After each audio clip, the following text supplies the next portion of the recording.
আজ সকাল থেকেই মনটা খুব ফুরফুরে লাগছে। কারণ আজ আমার দুই চিরশত্রু নীলা এবং জান্নাত আপুর বিয়ে। আপনারা হয়তো ভাবছেন তাদের আমি চিরশত্রু কেন বললাম। তাহলে চলুন ফ্ল্যাশব্যাক থেকে ঘুরে আসি। বলরা, আমি তোমাকে ভালোবাসি। I love you. আমি একটা গোলাপ ফুল তার দিকে এগিয়ে দিয়ে চোখ বন্ধ করে বললাম। কিন্তু অপর পাশ থেকে কোনো রেসপন্স না পেয়ে চোখ খুলে দেখি আশেপাশে কোথাও বন্যা নেই। কিন্তু দুটো পেতনি আমার দুপাশে দাঁড়িয়ে আছে। তাদের দেখে আমি অবাক। আসসালামু আলাইকুম আপু, আপনারা কখন আসলেন? কেন সেটা জেনে তুই কি করবি? আসলে আপু, আমাকে আর বলতে না দিয়ে ঠাস ঠাস করে দু গালে দুটো বসিয়ে দিল। বিশ্বাস করেন পাঠক ভাইরা, এত জোরে চর আমাকে এর আগে জীবনে কেউ মারেনি। আমার চোখ দিয়ে টপ টপ করে পানি পড়তে লাগলো। অন্যদিকে জান্নাত আপু আব্বুর কাছে ফোন দিয়ে বলতে শুরু করলো। আসসালামু আলাইকুম আঙ্কেল, কেমন আছেন? আলহামদুলিল্লাহ, ভালো। তুমি কেমন আছো? জি, আলহামদুলিল্লাহ। তবে আঙ্কেল, হৃদয় তো আগের থেকে অনেক বেয়াদব হয়ে গেছে। কেন মা, হতচ্ছাড়াটা আবার কি করলো? কি করেনি তাই বলুন। আমি আর নীলা রাস্তা দিয়ে হেঁটে যাচ্ছিলাম, যেতেই দেখি হৃদয় একটা বাজে মেয়েকে প্রপোজ করছে। কি বলছো তুমি? এটা কি সত্যি? আঙ্কেল, আরও বলেছে হৃদয় নাকি তাকে বিয়ে করবে। আজ বাসায় আসতে দাও, ওর বিয়ের শখ মেটাচ্ছি। আঙ্কেল, এখন রাখি, বাই। বাই। বলেই আব্বু ফোনটা কেটে দিল। আর আমি শুধু ওদের কাণ্ডকলাপ দেখছি আবালের মতো। তখনই জান্নাত আপু বলতে শুরু করলো। কি চান্দু, কেমন দিলাম? আরও কাউকে প্রপোজ করবা? আমি শুধু মাথা নাড়লাম, কারণ রাগে আমার মুখ থেকে কথা বেরোচ্ছে না। যদি দেখি তো কি অবস্থা করব তার নমুনা তো দেখলেই। এ কথা বলে তারা হাসতে হাসতে চলে গেল। আর আমি গালে হাত দিয়ে দাঁড়িয়ে রইলাম। এরপর একটা রিক্সা ডাক দিয়ে বাসার দিকে রওনা দিলাম। চলুন এখন বাসায় যেতে যেতে আমার পরিচয়টা দিয়ে নিই। হ্যাঁ, আমি মোহাম্মদ হৃদয় আহমেদ। এবার ইন্টার সেকেন্ড ইয়ারে পা রাখলাম। আর এতক্ষণ যাদের সাথে কথা হলো তারা হচ্ছে আমার আব্বুর বন্ধুর মেয়ে জান্নাত এবং নীলা। তারা যমজ। তাদেরকে দেখে বোঝা যায় না যে কে জান্নাত এবং কে নীলা। আর বাকি সব কিছু গল্প বলেই জানতে পারবেন। আপনাদের সাথে কথা বলতে বলতে বাসায় চলে আসলাম। এসে রুমে গিয়ে বিছানায় ধপাস করে পড়ে গেলাম। আস্তে আস্তে চোখ দুটি বন্ধ হয়ে গেল। যখন চোখ খুললাম তখন দেখি আম্মু কান্না করছে আর আব্বু আমার মাথায় পানি দিচ্ছে। নীলা আপু এবং জান্নাত আপু তারা দুজন আমার পাশে মন খারাপ করে বসে আছে। আমার চোখ খোলা দেখে আম্মু আরো জোরে জোরে কান্না করা শুরু করলো। আব্বুও সেম অবস্থা, যেন কান্না করে দেবে। কি হয়েছে আম্মু, কান্না করছো কেন? কান্না করব না তো কি করব? 2 দিন যদি ছেলে অজ্ঞান অবস্থায় থাকে তাহলে মার কি করবে? কি, দুদিন ধরে আমি অজ্ঞান ছিলাম? হুম আমাদেরকে তুই মাফ করে দে, আমাদের জন্যই তোর আজ এমন অবস্থা। না না, আমি কিছু মনে করিনি। মনে আবার করিনি? কি মেয়ে রে বাবা, এক চড়ে দুদিন অজ্ঞান, ভাবা যায়? মনে মনে বললাম। এরপর আরও কয়েকদিন আম্মুর সেবা যত্নে সুস্থ হয়ে উঠলাম। এখন আপনারাই বলুন, আমি কেন তাদেরকে আমার শত্রু বলেছিলাম? হ্যাঁ, চলুন তাহলে গল্পে ফিরে আসি। আমি এদিকে ওদিকে ঘোরাঘুরি করছি, যদি কোনো জান্নাত এবং নীলা আপুদের সাথে আমার কপালটাও খোলে। কিন্তু হঠাৎ চিৎকার চেঁচামেচি আওয়াজ শুনতে পেলাম। আমি দৌড়ে নিচে গিয়ে দেখি জান্নাত আপুর আব্বু আম্মু কান্না করছে।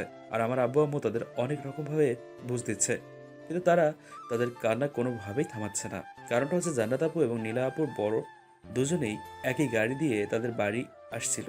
কিন্তু রাস্তায় হঠাৎ তাদের গাড়ি অ্যাক্সিডেন্ট হয় এবং তারা তৎক্ষণাৎ মৃত্যুবরণ করে। যার ফলে জান্নাত আপু এবং নীলা আপুর বাবা মা কান্না করছে। ঠিক তখনই আমার মাথায় আসলো যে অনেক গল্পে দেখেছি কারো বিয়ে ভেঙে গেলে সেই মেয়ের বাবার বন্ধুর ছেলের সাথে তার বিয়ে দিয়ে দেয়। যদি এমনটা আমার সাথে ঘটে তাহলে তো আমি শেষ। তাই আমি সেখান থেকে যেই কেটে পড়তে যাব, তখনই আব্বু বলে উঠল। তুই কোনো চিন্তা করিস না, এ বিয়ে হবে। আজ এই মুহূর্তে এ বিয়ে হবে। আব্বুর কথা শুনে সবাই প্রায় অবাক দৃষ্টিতে আব্বুর দিকে তাকিয়ে রইল। কিন্তু কিভাবে? পাত্রপক্ষ আসেনি তো কি হয়েছে? আমি থাকতে আমার বন্ধুর মান সম্মান কিছুতেই নষ্ট হতে দিব না। আব্বুর কথাগুলো শুনে আমার মনের ভিতর ভয় হতে লাগলো। তাহলে কি আব্বু আমাকে বলে দিতে চাচ্ছে? কিন্তু আমার মাথায় আরেকটা প্রশ্ন ঘুরপাক খাচ্ছে। সেটা হচ্ছে আজ তো জান্নাত আপু এবং নীলা আপু তাদের দুজনকেই বিয়ে, দুজনেরই বিয়ে। তাহলে আব্বু কি বলতে চাচ্ছে? ঠিক তখনই আব্বু যা বললো তা শোনার জন্য আমি কোনোভাবেই প্রস্তুত ছিলাম না। আব্বু বলল। আজ এই মুহূর্তে জান্নাত এবং নীলার সাথে হৃদয়ের বিয়ে হবে। আমি চাই না আমি থাকতে আমার বন্ধুর মান সম্মানে আঘাত লাগুক। তোর কি কিছু বলার আছে? কিন্তু এটা কিভাবে? আর হৃদয় কি এটা মেনে নেবে? কেন, এখানে মেনে না নেওয়ার কি আছে? হৃদয় আমার একমাত্র ছিল। এখানে আমার কথা মানে শেষ কথা। ঠিক আছে হৃদয়, বাবাজি যদি রাজি থাকে তাহলে আমার কোনো আপত্তি নেই। আমি শুধু ওদের কথা শুনছি।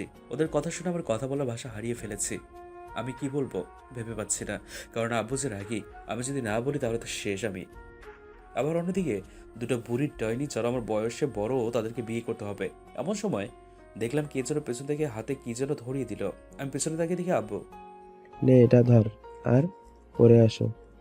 এটাতে কি আছে আর কেন পড়বো? পড়তে বলেছি না, পরে আসো। হৃদয়ের আম্মু, যাও এটা ওকে পরে আসতে বলো।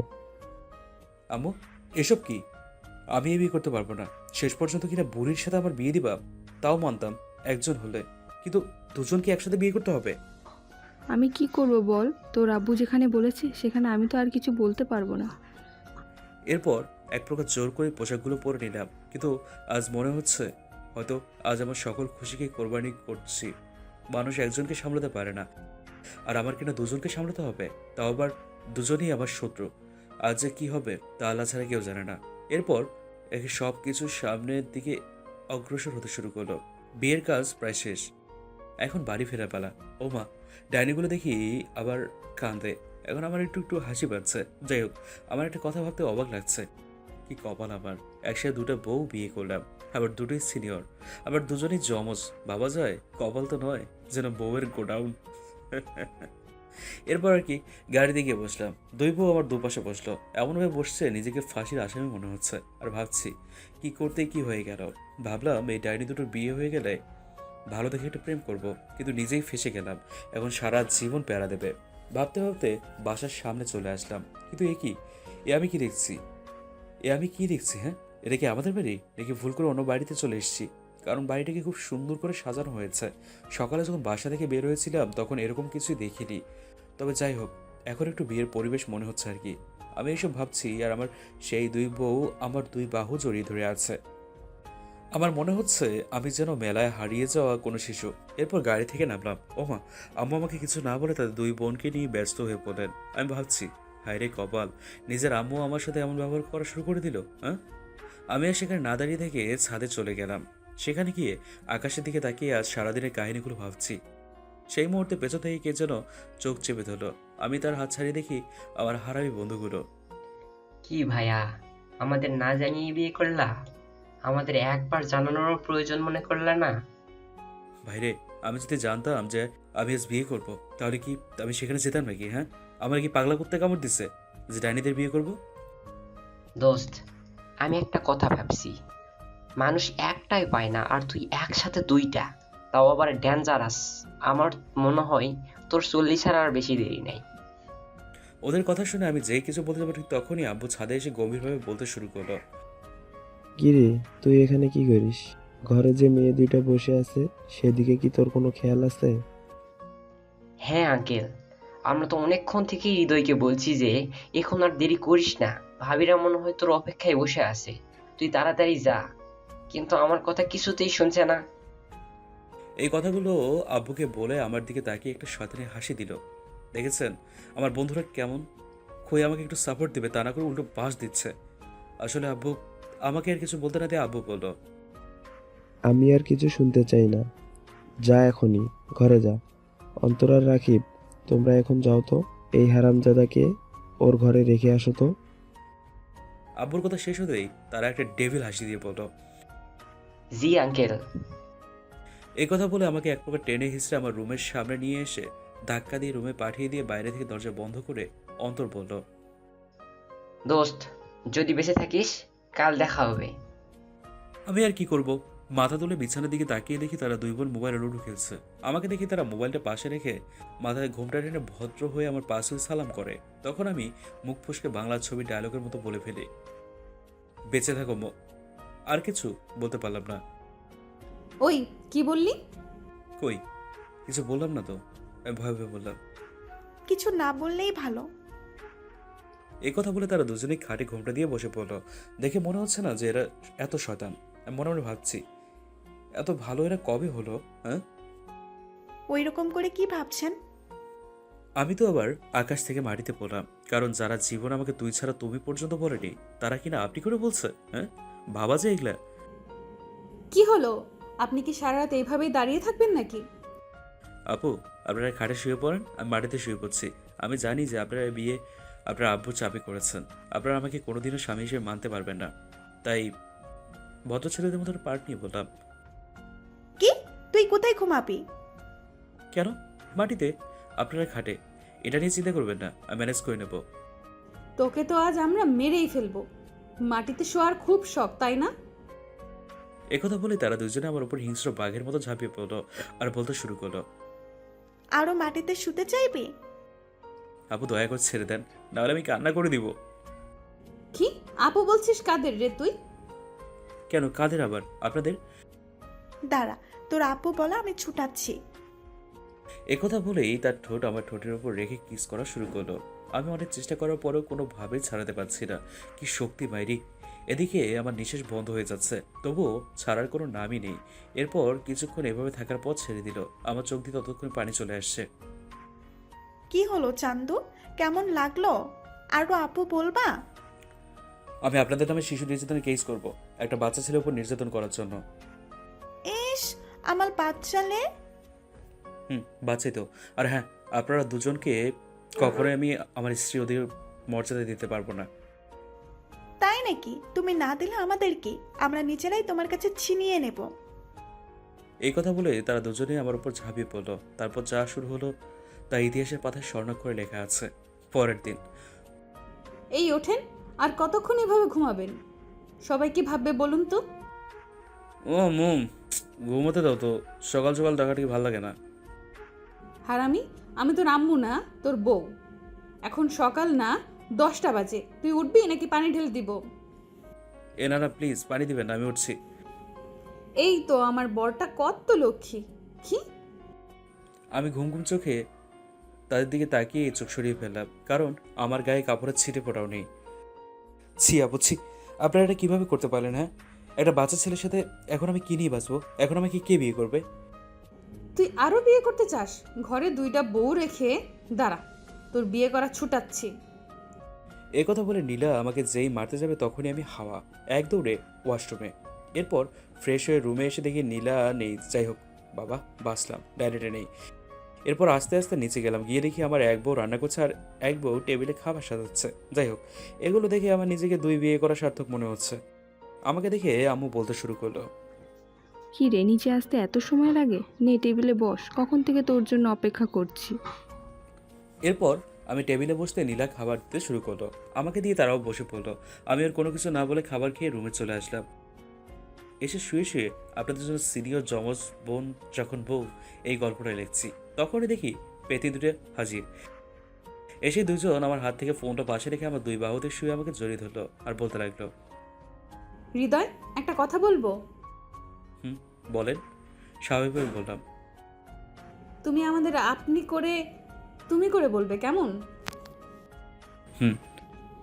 আসলে তোমাকে যে কথাটি বলতে চাইছিলাম সেটা হলো, আমার একটা সমস্যা আছে যেটা তুমি জানো না হয়তো। আমি নীলার মুখের দিকে তাকিয়ে দেখি তার চোখ দিয়ে পানি পড়ছে। কি হয়েছে? তুমি কান্না করছো কেন? আমাকে বলো। কিছুদিন আগে আমি হঠাৎ করে অজ্ঞান হয়ে যাই। এরপর সবাই ধরাধরি করে আমাকে হসপিটালে নিয়ে যায়। এরপর যখন আমার জ্ঞান ফিরে আসে তখন আমার সমস্যার কথা জানতে পারি।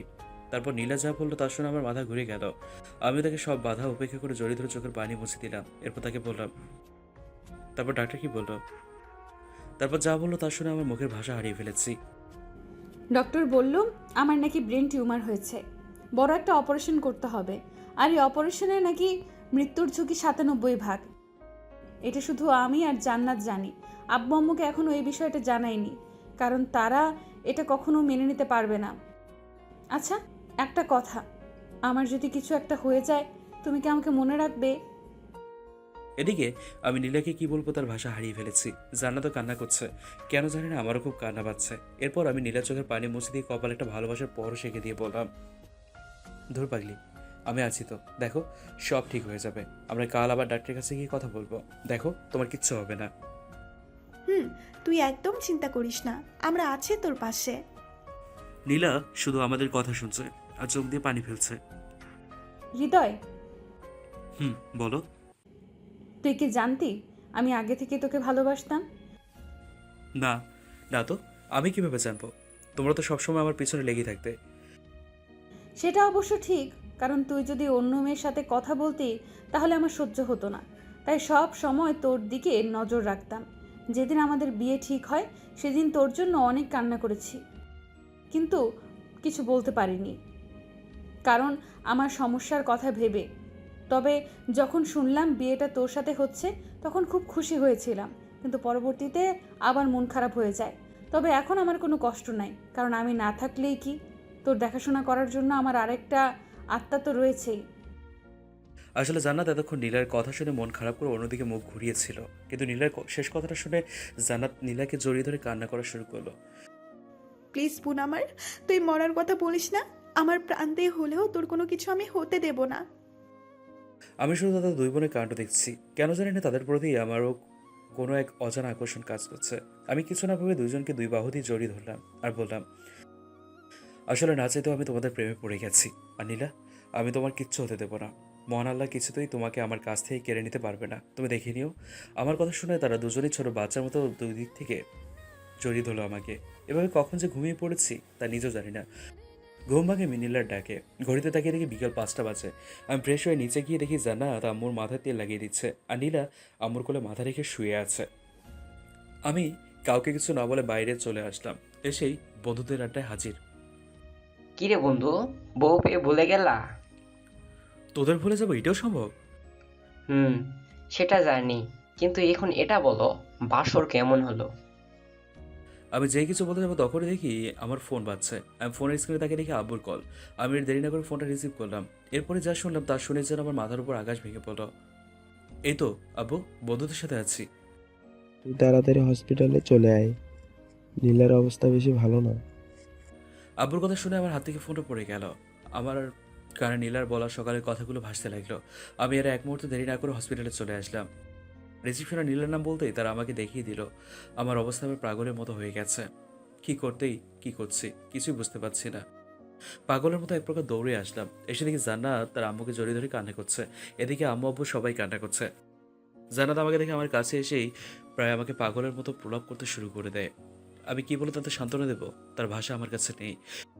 আমি নিজেও কান্না করছি। জান্নাতকে জড়িয়ে ধরে আমি ওকে শান্ত করার চেষ্টা করছি, কিন্তু সে কিছুতেই শান্ত হচ্ছে না। এদিকে ভিতরে নীলার অপারেশন চলছে। আমি জান্নাতকে নিয়ে একটা বেঞ্চে বসে তার মাথায় হাত বুলিয়ে দিচ্ছি। এমন সময় একজন ডক্টর অপারেশন থিয়েটার থেকে বের হলো, কিন্তু তার মুখে কোনো কথা নেই। আমি তার সামনে গিয়ে বললাম, ডক্টর, ডক্টর নীলের এখন কি অবস্থা? সে এখন কেমন আছেন? প্লিজ ডক্টর বলুন, চুপ করে থাকবেন না। আসলে সবাই মহান আল্লাহ তাআলার এইসব ক্রিটিক্যাল অবস্থায় রোগীকে বাঁচানো প্রায় অসম্ভব, কিন্তু আপনাদের দোয়ায় নীলা এখন সুস্থ আছে। আলহামদুলিল্লাহ ডক্টর, আপনাকে যে কী বলে ধন্যবাদ দেবো তার ভাষা আমার নেই।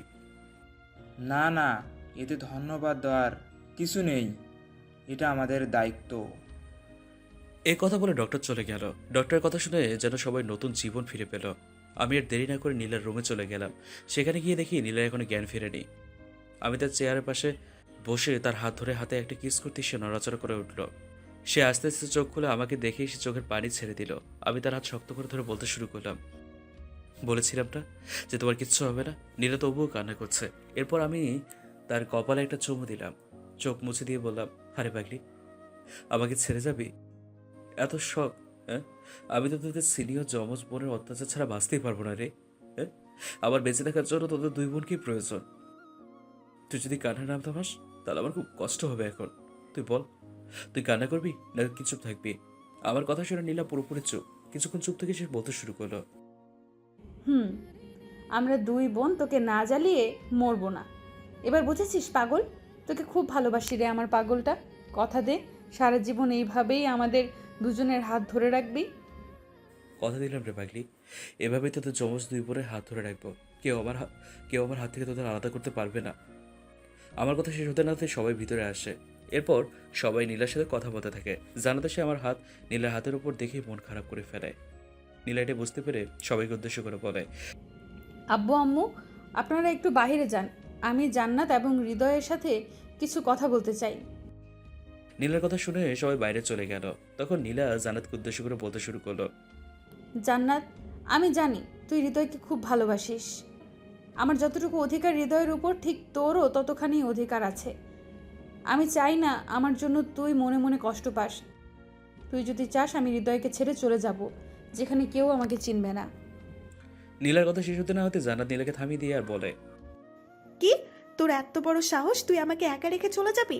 ছোটবেলা থেকে সব সময় তোর সাথে খেলা করেছি, তোর সাথে সব কথা শেয়ার করেছি।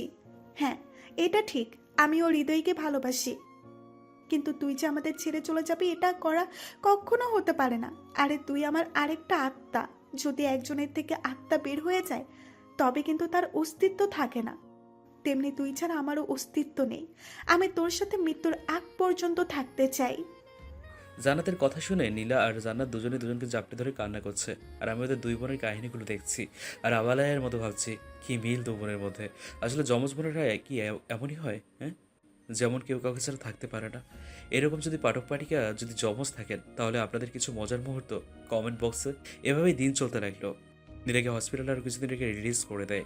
এরপর আমার এবং জান্নাতের সেবায় নীলা তাড়াতাড়ি সুস্থ হয়ে ওঠে। এভাবেই চলতে থাকুক আমাদের তিনজনের ভালোবাসার সংসার। সবাই দোয়া করবেন। খোদা হাফেজ।